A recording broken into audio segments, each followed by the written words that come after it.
And so I remember at that time, I sat in a room with kids that were 8, 9, 10 years old.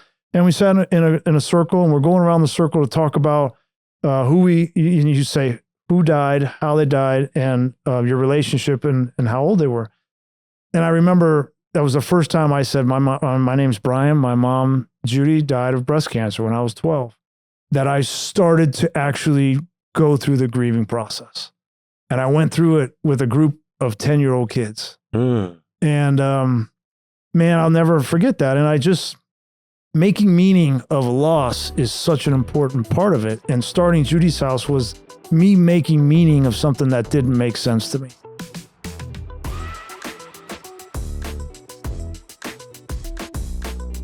What's up, everybody? I'm Peanut Tillman, and this is the NFL Players Second Acts podcast. And with me, as always, as my trusty co-host, Roman I Love Blue Harper. Yes, I do love blue. You do too today. So I'm really excited about our next guest. I just admitted to him how I used to play with him on the video game. So I'm just really excited to actually hear more about his life. He comes from a great family of legacy. He's continued to build off of that legacy with his own children that he was sharing with us, and a former teammate of yours, Peanut. So I'm looking forward to it. He is a Pro Bowl quarterback, 11-year vet, Michigan standout, one of my former teammates, longtime broadcaster. He's a quarterback coach in NFL. Ladies and gentlemen, please welcome to the pod, Brian Griese.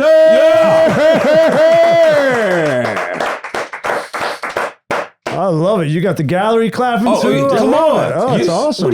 One band, one sound. We a team. That's why we pay the big bucks, Brian. Now I know why we got to do these in person, not on Zoom or any of that nonsense. I think you would be okay on Zoom. Peanut definitely, he was terrible. You sound like you know Peanut a little bit. This is like exactly where we're going to lead me to my first question. What were you two like as teammate? What was Peanut like? What was Brian like? Give me something on each other. I was only teammates. He was a good teammate, good leader. I don't want to say a standard quarterback, but he didn't do anything. I don't think Griese didn't do anything out of the norm. He was just he did everything right. Yeah. He was just, if you see the uniform, y'all used to make fun of me for the uniform. Yeah, Griese, you knew what you got when you got Griese. Like, he wasn't doing nothing too extra, wasn't staying out late. He was just solid dude, good leader. Okay. I was just trying to get in where I could fit in, Okay. I had no problem with Peanut. Now, there was other ones on that defensive side, Urlacher, Briggs, Tommy Harris, a few of them guys I had some problem with. But no, Peanut was great. And that team, we went to the Super Bowl, and that was a whole nother story that we don't need to get into. But that team had so many great leaders, and Peanut was definitely one of them. Changed the way the position was played. I'm sure you guys have talked about that ad nauseum. I'm sure you don't want to talk about that anymore. Oh no, we can't. It's fine. But that defense was one of the top 2 defenses that I played with, and so it was just fun to go against them at practice. And and then for us to end that way, the way that year did, it felt like it was such a disappointment because we had a generational defense, and we were just trying to keep it together on offense. And we just came up a little bit short. Look, I was actually rooting for you guys in that Super Bowl. So I agree with you. It did feel like, man. No. Like, because everybody just knew the Bears were going to win, especially off the opening kickoff. Oh. What was it like? Because being the backup quarterback, you see this defense because you give them the look every week, throughout the week. At what point in time, and they had been good for a couple years, but when you get there, you're like, man, these guys are legit. Yeah. Was it because they were simplistic in ways and just masters of that?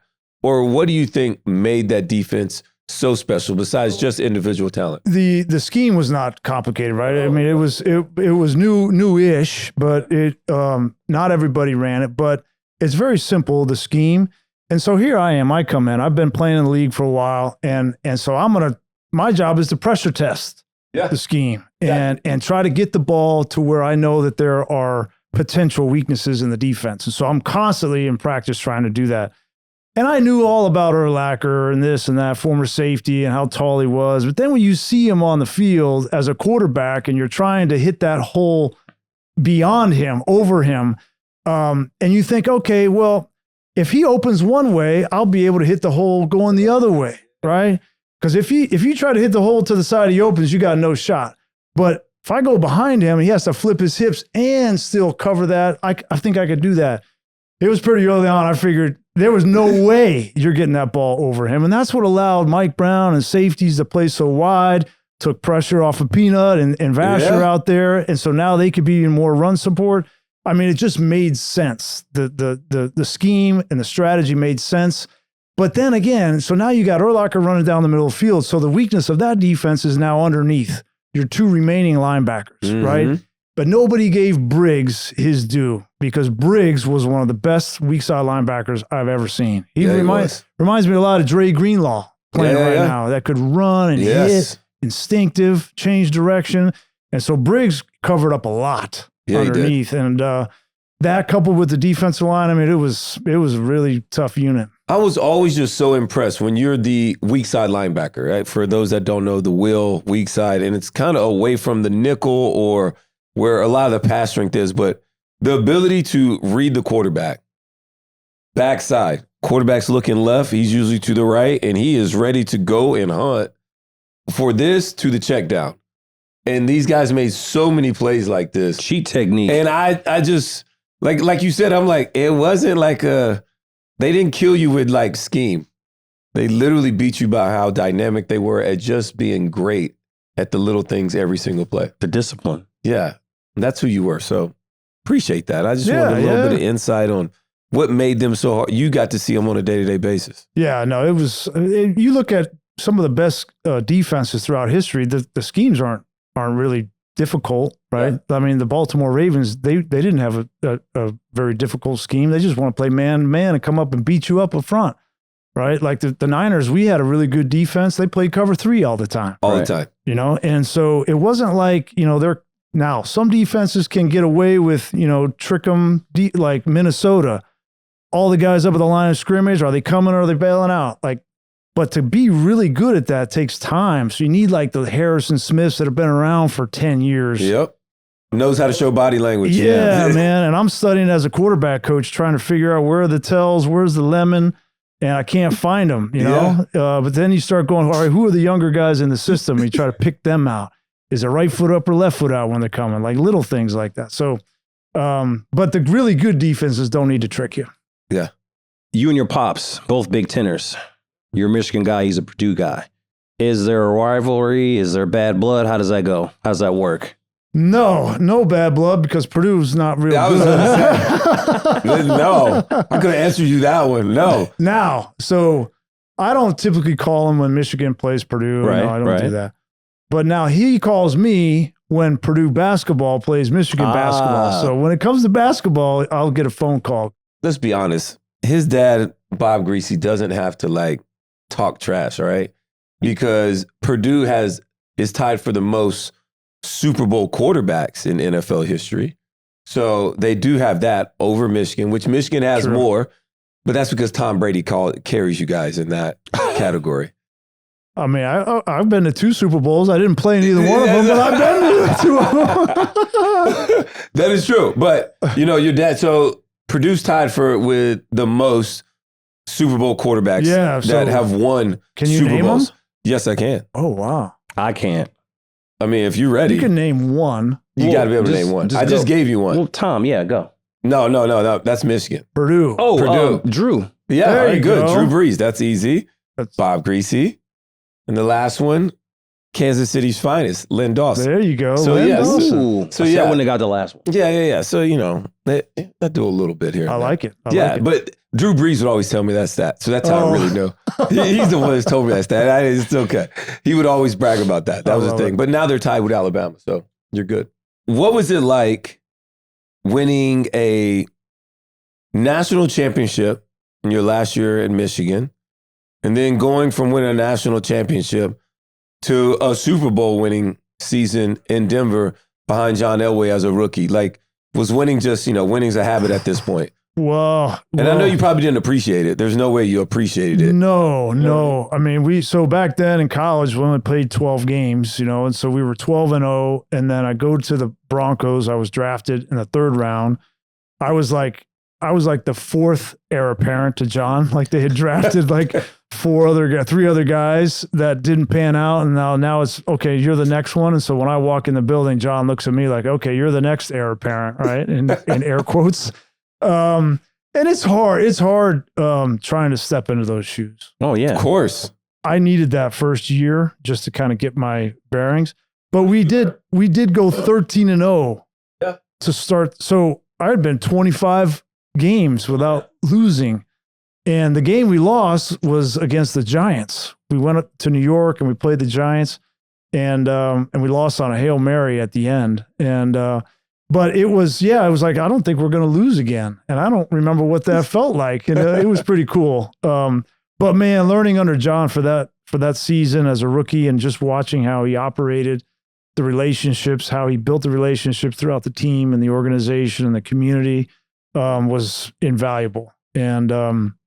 And so then he retired after that Super Bowl, and everybody knows he sailed off into the sunset. And then the next year, Mike Shanahan was going to start Bubby Brister. It was Bubby Brister and me, and we were competing. And at the last minute, Mike made the decision right before the first game, the week of the first game, that he was going to start me. And Bubby had been the starter throughout camp and all that. And so that on top of John at the last minute kind of to be thrown in there, and the team's like, whoa, I didn't see that coming. That was tough. And then we lost our first 4 games. It's like you bring all the bad juju. Oh man. How much pressure did you feel trying to fill those shoes? Did you really try to take over and be like, I gotta be just like Elway? No. Or was it more like, I'm just me, I'm gonna just do my thing? No, I didn't try to be. Nobody can be John Elway. I was going to say, like, your arm strength, I mean, with all due respect. No. But Nobody, this was, yeah. Nobody could be John Elway. Right, okay. right. So no, I was just trying to do what I knew I could do best. Right. And trying to win the respect of the team, like all those things. But, it turns out playing in this league at that position is kind of hard. And so I made mistakes early. In fact, the first game that we played was against the Dolphins on Monday night. And Dan Marino was on the other side, who was my childhood idol. Like, I grew up, as a Miami Dolphin fan. I'm like, great, man. My first game's got to be against Marino on Monday night. I was like, all right. So I went out and I played pretty good in that game. I felt good about it. But yeah, we lost in the last minute. Zach Thomas kept hitting me. He had this A-gap run through and he kept hitting me, broke my pinky, dislocated my shoulder. I'm like, I've only played 1 game and I got a broken bone and a dislocated shoulder. But it was baptism by fire. So going from college, winning a national championship, and you got the college scene pretty figured out, right? You can pick out defenses, you're killing it, you're doing everything you need to do. You get drafted, sit out that year, then you come back in the next year, you're the starter. What was the biggest lesson learned? I think the biggest lesson learned was that you don't have to try to win the game all the time. And I think you watch guys do this now, and this is what I would talk about when I was coaching quarterbacks, when I was coaching Brock Purdy or even Sam Darnold. We talked about there are moments to be aggressive, and there's going to be looks that we've talked about that we designed this play to beat. And when you see that and when you feel that, you got to be aggressive and you have to have conviction. And when you don't, or you don't have that level of conviction, you got to feel great with finding a completion, right? And protecting the ball. And I didn't necessarily know that until I kind of went through that fire. And I think you could ask Peyton Manning the same thing. Like the first year, so many interceptions, turnovers. So you have to stop trying to prove that you belong in the NFL and just let the game come to you and go out, trust your preparation, have confidence that the week of preparation that you went through with your coaches and the team, you've put yourself in position to go out and execute. And now you should operate with conviction. And even if that's conviction that you're not worried about what the consequences of a mistake are, because if you play with hesitancy or doubt, that's a death sentence. Yeah. So that's what I learned. Well, half a second too early or half a second too late, from a quarterback's throw perspective, that's an interception, right? Yeah. And when I hear you talk about working with Sam Darnold and working with Brock Purdy and, getting back into the coaching room that you've been in, and what has that been like for you as well? And just like how much joy does it actually bring you to be back in the room? Man, I never thought I was going to be a coach. because you know what the amount of time, energy, and sacrifice, So when I retired, that's why I went into TV. Yeah. Was so that I could still be connected to the game, but that I could still be there for my family. I was doing Monday Night Football. I'm like, this is awesome. It's great. But I knew it was limited because I don't have a gold jacket and I don't have a Super Bowl ring. And that position of the top 4 spots, that's what you need. Right. And so I knew that they were going to go get somebody. So when they got Aikman, they were like, okay, you're going to go back and do college. I'm like, yeah, I think I'm good. So I closed that door and I didn't know what I was going to do. And I got a call from Kyle Shanahan. He said, hey, would you just come out and meet with our guys and talk about, position of quarterback and how you would coach it and how you would approach it. I'm like, I don't know, man. Like, I just closed this door literally 3 days ago and you want me to jump into that hot tub? So I said, all right, I'll go do it. Talk to my wife. I said, I'll go do it. And it turned out to be the right challenge at that moment in the journey. And I had not been in the grass in the locker room for 13 years. And it turns out that I missed that. And I loved the mentorship opportunity with young kids, the leadership opportunity to take a 21-year-old kid that's just out of college and it's his dream to play in the NFL. And now here he is, and you can mold him and shape him and help him and guide him and build up the values. And so that part, man, was intoxicating. And I did that with Brock, and he's such a great kid. And for him to be on the roller coaster that he's been on to the top, it was a fairy tale story. And if we would have finished it, beating the Chiefs, it would have been an unbelievable story. And it still is. And the same thing with Sam. So because he came to us and he was kind of in a position where he was down and out, and he needed some help too. So long story short is I love that. Did you forget what it was like? Because I not really forget, but like we almost take it for granted, like the hunger of the young player. Like where Brock's last pick in the draft, Sam Darnold comes to you and everybody's tried to throw him out with the bathwater. So like these guys are like, you forget what it was like because you haven't had to go get it in so long. And all of a sudden you get in this room like, man, it's also invigorating for me to be around these young players. Yeah, and how much they believe in themselves, even though that like there is doubt. Like both of those guys had doubt because Brock was the pick 262. He had this huge chip on his shoulder, and we had to work that prior example where I was talking about you don't have to go prove that you're going to be in the NFL all the time. You don't have to make that throw to prove it. We had to work at that with him, but he had the belief in himself and the hunger and the want to. Mm-hmm. And Sam had been the opposite, drafted 3 overall. Yeah. Like more talent in his little pinky than most quarterbacks. Very true. And had not been put in a position with a foundation to have success. And then he got thrown out with the bathwater. Yeah. And so, but they both had an intrinsic confidence.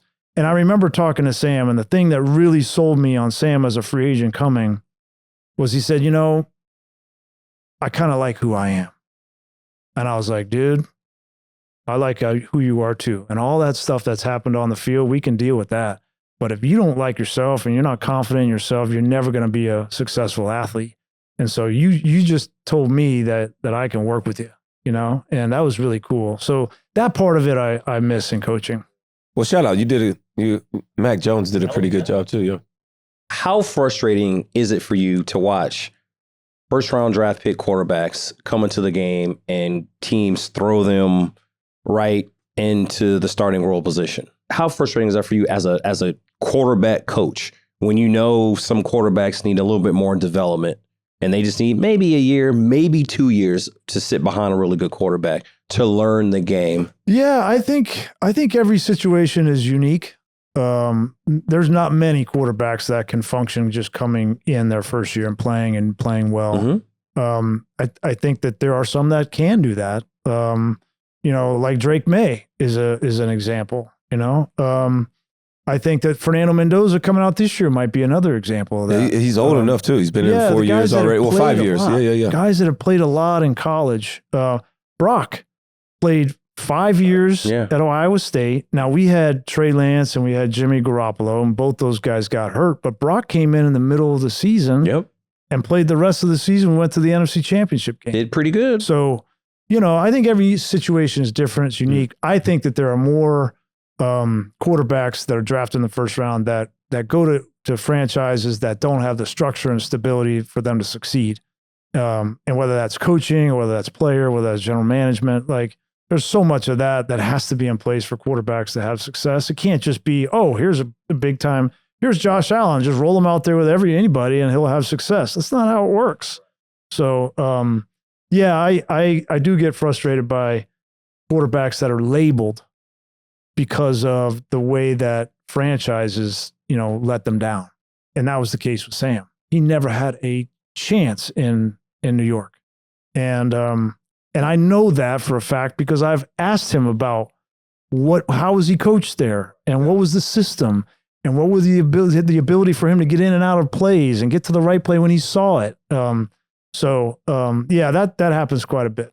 I felt that way about Daniel Jones. He went to a new team and just balled out. Same. Yeah. He made a little money this year. It's crazy as it sounds. Brian, this is a question I have for you. You did TV. Yep. Transition. That's usually that was the second chapter. Now we're in the third chapter of coaching. Do you have any other aspirations of furthering your coaching career? You didn't even want to be the quarterbacks guy at first. You had to go through that, check to the family, talk to the wife, see if it was all going to be acceptable. Yeah. You're loving it. Do we continue to go from there? So it's a good question, Roman, because I was going through this process the last 2 years. Okay. And at the end of last season, the end of the 24 season, we did not have a great year. But I had already kind of been thinking about this. And while I loved the mentorship and leadership and camaraderie and the relationships that I had missed, I also spent a lot of time away from my family.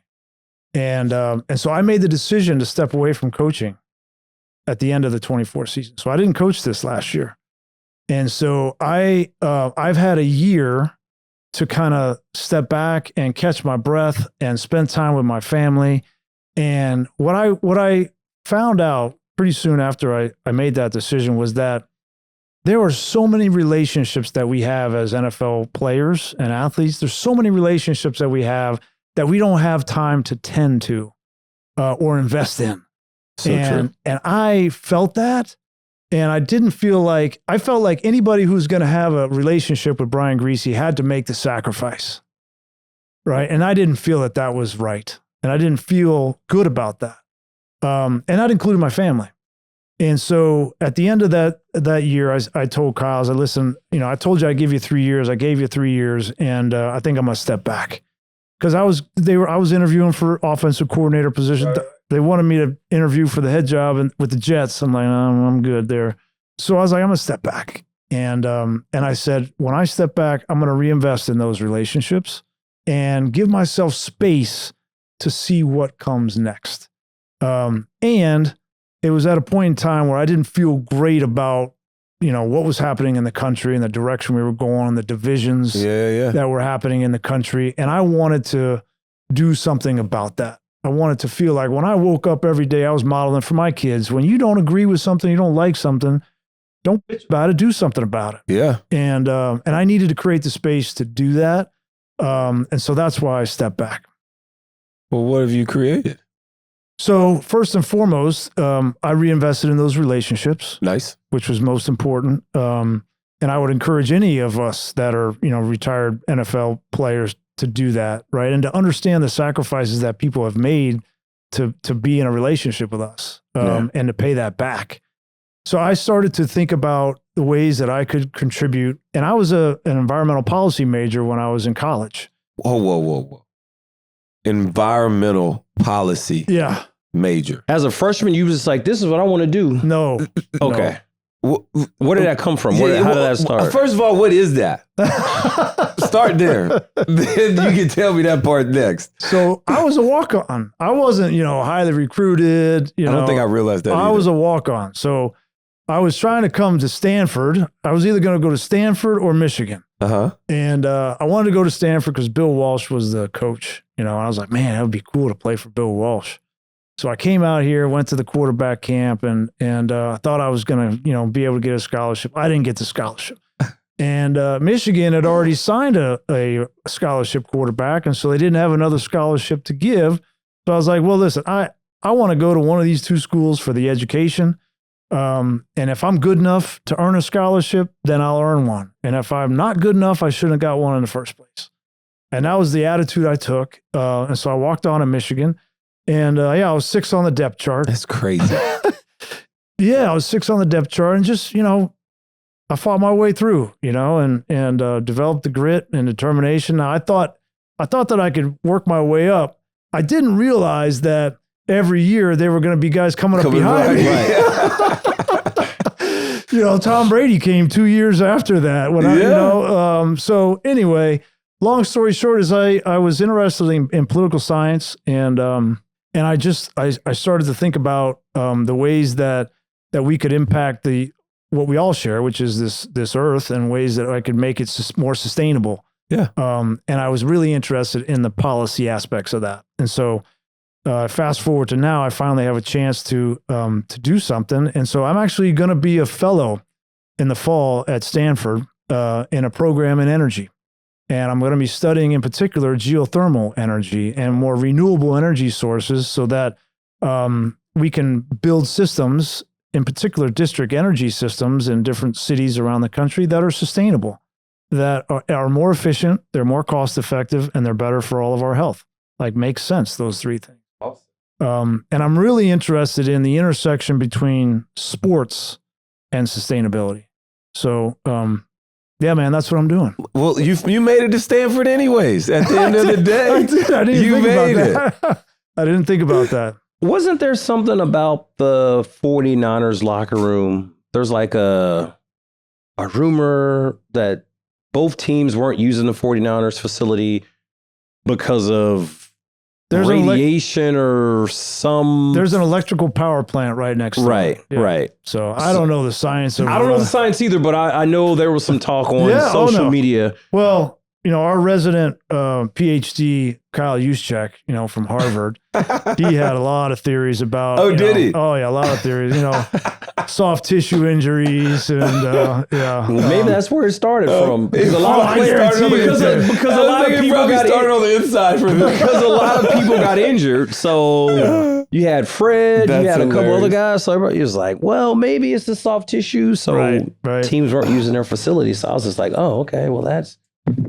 So when you came in, first thing you said was like, how's your daughter Tiana doing? Yeah, man, I remember. And that was, and I appreciate that kind of teammate he is. Mm-hmm. I appreciate that. And that was a trying time for my family. My daughter Tiana received a heart transplant. But she's doing great. She's doing awesome. So cool, man. When you were younger, your mother had passed away with breast cancer. Yep. And in 2002, you and your wife started Judi's house. Judi's house. Yeah. Tell us a little bit about that. Oh, man. She was the most compassionate kind. She was a nurse. And she was the kind of person that would always look after everybody before herself. She was so humble and selfless. And unfortunately, she got sick when I was 7. Oh. And then she was dealing with battling cancer for 5 years, and she died in 1988. I was 12 years old. And I remember feeling like I was the only 12-year-old boy in the world that had just lost his mom. And I remember it was so unfair, and I was so angry. And I was angry at God for taking my mom from me. I was angry at society for not being able to cure cancer. But probably most dangerous, I was angry at myself for not being a better son and having a chance to go back and fix that. And I know my brothers felt the same way. And that's a heavy feeling at 12 years old. And without really anybody to talk to about it or help you through that, that's a tough way to go. And so it affected my relationships, my personality, all through high school and into college, and even in the pros. I was had put up walls around me to protect, because I didn't really have anybody to reach out to in those moments to talk about how I was feeling. And so I really became an island. Like, if I'm going to get through this, I got to get through it on my own, and nobody's going to, you know, get into those walls onto that island. And that was not a healthy strategy. And so I fast forward, I make a lot of mistakes through those times, and a lot of them are unaddressed grief and trauma. And then when I got to the NFL and I finally had a platform, I was going to use that platform to help kids that were going through that same thing that I did. We have experiences, and we want to help, you know, kids that are going through those experiences. And it wasn't until we started Judi's House, which is basically a program that helps bereaved children and families through the most difficult time in their life. And it wasn't until we started doing the work that I felt like I was addressing my grief. And that was 15 years later. And so I remember at that time, I sat in a room with kids that were 8, 9, 10 years old. And we sat in a circle, and we're going around the circle to talk about you say who died, how they died, and your relationship and how old they were. And I remember that was the first time I said, my name's Brian. My mom, Judi, died of breast cancer when I was 12. That I started to actually go through the grieving process. And I went through it with a group of 10-year-old kids. And man, I'll never forget that. And making meaning of loss is such an important part of it. And starting Judi's House was me making meaning of something that didn't make sense to me. And so it's been so rewarding and so invigorating to see the courage that kids and families continue to show when they come and talk about their story and talk about the person that they love who's died. And they give me energy, man, to get up and fight for them and to continue to make what we know works available to more kids. And my wife's a clinical psychologist, so she developed the curriculum. Yeah. And I had the platform of being an NFL player and having the experience to talk about it. So that's how it started, man. It's been 25 years now. Dang. Brian, I got to be honest. I mean, there's no way I don't cry if I'm in that room. I can't imagine. I mean, you saying like, no, I vividly remember, this is the first time I've actually shared this in an open room. Yep. And it literally, you also led off before because you said, I felt like I was the only kid that lost their parent at 12. Yeah. And so for you, I can only imagine how powerful that was emotionally, spiritually, being in that room where you're 20-something, 30 years old, and I'm with 10-year-olds, and that's the first time you didn't feel alone. Yeah. In that situation. And so, number one, I thank you for sharing that. It was very emotional, empowering, just hearing that. And for you to be open and honest with us to share that story. And not only that, but like, man, grievance is real. Yes. And vulnerability equals strength. It's what I've learned the most about doing this podcast, is when these guys who we think are the toughest, baddest guys that we've seen on TV. And right? they are. Yeah, and they are. It's a true statement. Just in a different way. Just in a different way. But to be able to, we still are normal human beings that have hurts and grievances and pain and emotional trauma. And we don't have the answers for these things. And so we think we can just go strap on a helmet and be all right. Right. And internally, we're all just a little bit hurting. And I'm just glad that you came off that island. And I appreciate that. Yeah, man. And that's why this podcast is so cool, because you're giving guys an opportunity and a platform to talk about why they are the way that they are and how they became the person that they are. And yes, everybody sees you with the helmet on, and you win games, you lose games, you win championships. But it's these deeper stories that really are interesting about, NFL players. And I think it's great that you guys are continuing to do that even after they've retired and what they're getting into. So it's awesome, man. I'm sure it's gratifying to see it 20 plus years later, a decade later, the house and how you're doing it. Yeah, it's gratifying, Peanut. But it's also like I wake up every day and there's work to do, man. There's money to raise. There's people to make aware. There are systems to change. There are so many more grieving kids. 1 out of every 11 kids before they reach the age of 18 will have a parent die in this country. That's a lot more than you might have thought. I didn't. That is a lot more. That's a lot. So it is a much bigger issue. And just think about those kids that are going through it, and those kids are at risk, right? Whether it's depression, anxiety. I was angry, so I started to act out. Yeah. So now I have behavior issues, abusing drugs and alcohol, suicidal ideation. I mean, they're at risk. And it's a population that we have not done a good enough job of helping. And so there are some really concrete, simple things we can do to help those kids and those families operate as a family better. Right. And build coping skills that are not just applicable to grief, but are applicable to everything in life, challenges in life. So it's more of a strength-based model, but how we deliver it just happens to come through the most difficult time in their life when they're going through grief. Tell me one thing that you learned when you're in this curriculum that is like, man, this is a rock solid way to kind of help deal with. I mean, I've learned a lot about the cognitive behavioral triangle. The cognitive behavioral triangle. That was from Explain my wife. a little bit of that. Explain a little bit of that. That was from my wife. So my wife, she's a PhD psychologist. So like this is her. So you have thoughts, feelings, and behaviors. Uh-huh. That's your triangle. You have Okay. thoughts, feelings, and we call them behaviors with your hands. Okay. So for the kids, we drew a triangle. And your thoughts, feelings, and behaviors are constantly interacting, right? So my thought when I was young, my thought was, man, I should have been a better son, and I have guilt. So my thought was I should have been a better son. My mom died. I can't fix that. And the guilt was my feeling, right?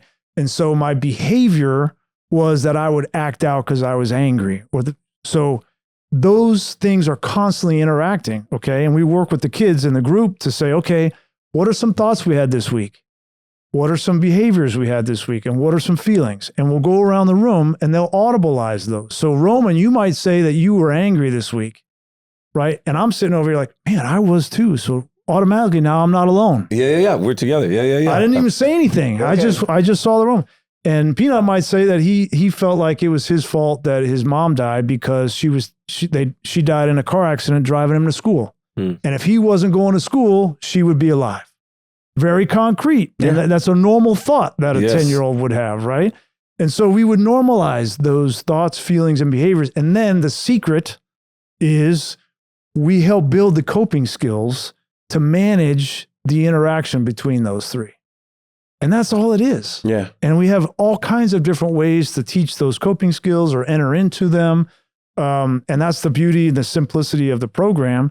And we go through a 10-week program with the families and try to stave off or prevent them from going down those negative paths. And where do you do this? Is this online? Is it virtual? No, it's or is in person. Oh, it's all in person. Okay. It's in person. Yeah. At Judi's house. It's in Denver.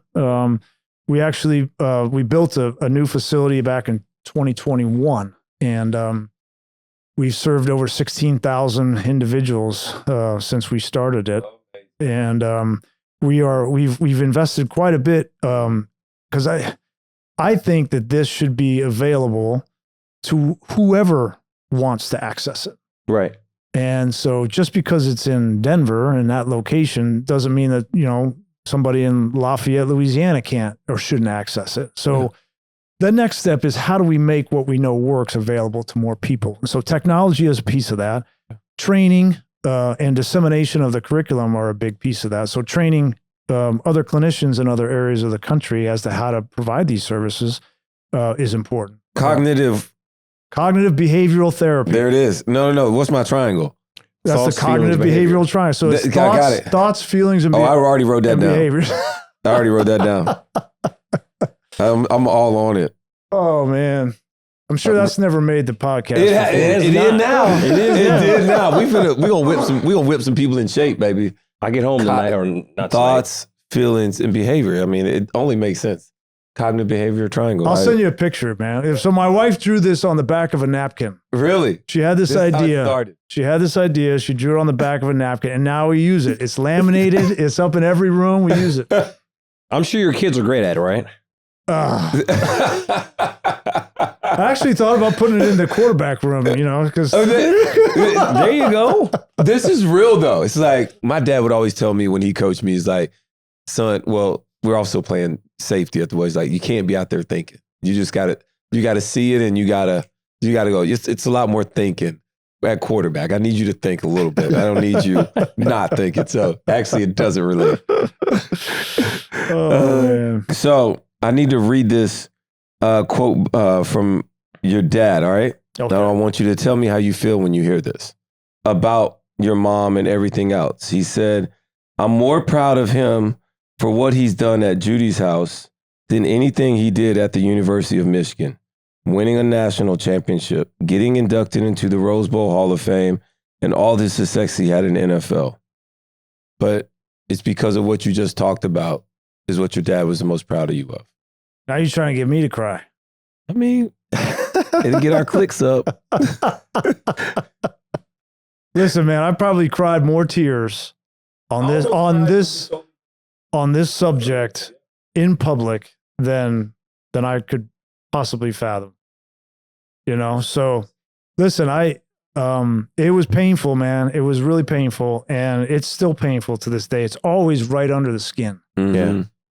And so when I talk about, because I've had to talk about Judi's house a lot, you know, to get people aware of it, to raise, you know, funds and resources to support it. Like, so I'm constantly talking about it. And one of the things that I love about that is I'm constantly saying my mom's name, you know, and so I'm not forgetting, you know, and my kids say her name.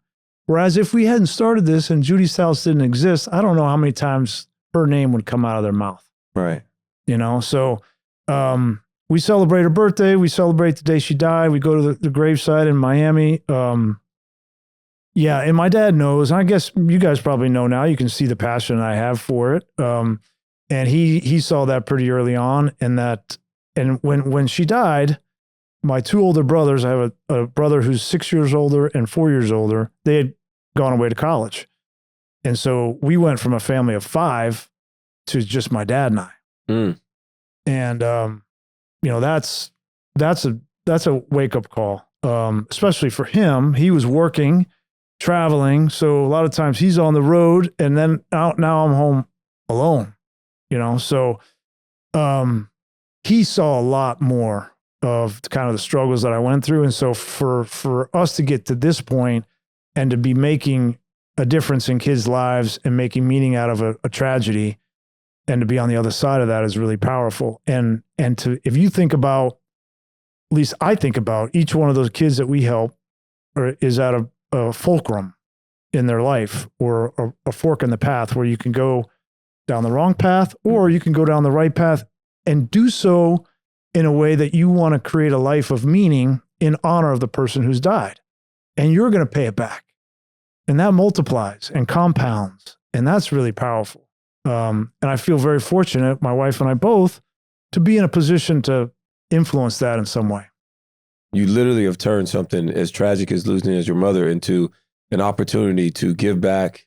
You've been able to get over your own tragedy and deal with a lot of those things. I think it's got to be great for your father to see that what he was able, like what came out of all these things that, you know, because like you said, he was there with you through the struggles, you know? And I think it's a testament to the power of the game that we played, the platform that we have, never taking that for granted, and leaning into the things that you're passionate about and what made you the way that you are, and finding ways to help others along that path by using that platform. I mean, that's what Judi's house represents.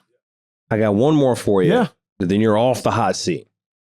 It hasn't felt very hot. Maybe. There's always a trick question or an extra one. It's not a rapid fire round. It's definitely not a rapid fire. Definitely not a rapid fire. You are an amazing dad, husband, successful NFL career, coach, philanthropy with your foundation and what you're doing with Judi's house. If you had to pick 4 people to put on Mount Rushmore, who would those 4 people be that have helped mold, shape you into who you are today? I mean, my mom and dad would be right there together. 1. We'll count them as 1. Well, they're very different because my mom, I mean, I live my life every day trying to honor my mom. Yeah. And who she was. my dad for a different reason, because the survivors, when you have a death loss, the survivors have an equally tough challenge. Like, imagine you lost your best friend and your soulmate, and then you have 3 kids to be responsible for on top of that. So, and you're a Hall of Fame football player that everybody thinks you got the world by the tail and everything comes easy to you. And oh, by the way, my dad lost his dad when he was 10. Oh. And so he had already been through this. And now it's happening again on a different level, losing his wife and his partner. And so, no, man, they got to be separate, Peanut, because they were different examples. And so it would be those two. And then I would have Lloyd Carr on that list, the coach, the legendary Michigan coach, who shepherded me through some dark times. And I almost gave up playing football. And I made some really bad decisions in college stemming out of unresolved grief. And he suspended me 1 year. And I remember it kind of took me out of the running to compete for the starting job my senior year. Wow. And it was a mistake that I made, but he held me, my feet to the fire and the discipline, and I needed it. And so I spent that whole year as a backup. And then the starter got hurt in the Ohio State game, last game of the year, and I came in and played the second half of that game, and we ended up winning the game in Ohio. And I thought, well, that's it. I mean, I wasn't a starter my senior year, and I didn't play, and I'm okay with that. Came in, we beat our rival, and I'll always have that. And I never forget walking off the field. And then I was going to go on the rest of my life. And my brother's like, don't you have a 5th year? I was like, yeah, but why would I go back for a 5th year? I just sat on the bench. It was frustrating as hell. I don't want to, put myself through that frustration again. And he's like, well, what are you going to do? I was like, oh, I got a scholarship to go. I was going to go get a master's in international development and start doing environmental policy work. He's like, oh, yeah, but you're always going to look back and have a what if. I was like, oh, you're right. And so I went back and I competed, and I knew Lloyd was going to have a thing for me and give everybody else a chance. And he did that. And, but at the very end, I ended up winning the starting job, and he announced it the week before the first game. And that's the year we won every game, won the national championship. And then I got drafted. Shout out to the big brother. So Lloyd Carr's got to be on that. Yeah. list. Is that 4 or is that only 3? I would say Gary Kubiak was another. Yeah. That's 4 right there. Gary Kubiak. Why him? So he was my first coach in the NFL. And he is such a unique and principled person, and kind of coach you want to run through a wall for. And now you can see it in both of his sons, Clay and Clint. But Gary Kubiak is definitely on that list for me. I like it. You got any bonus ones? A little bit. I can't help it.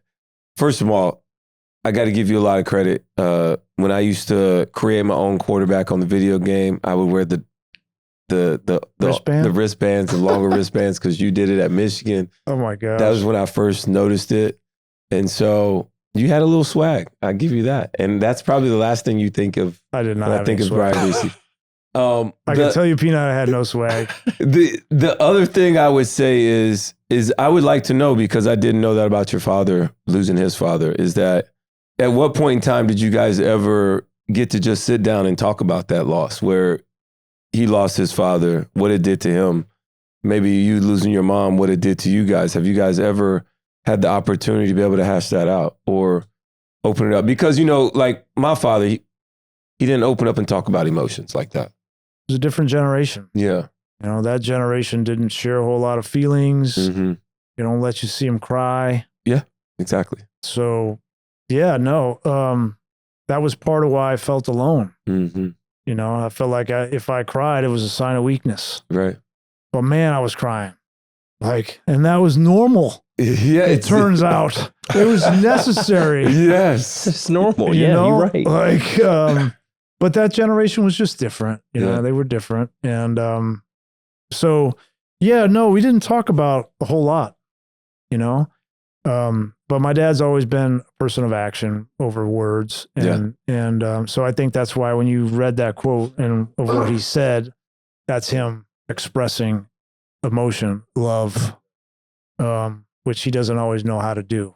Well, Griese, man, thank you, man. I really appreciate it, dude. It's been my pleasure, man. Man, congrats to you guys. Thank you. I think this is awesome what you guys are doing. Appreciate it, man. Thank you for sharing all the stories, the intimate feelings, emotions. Judi House, your beautiful wife.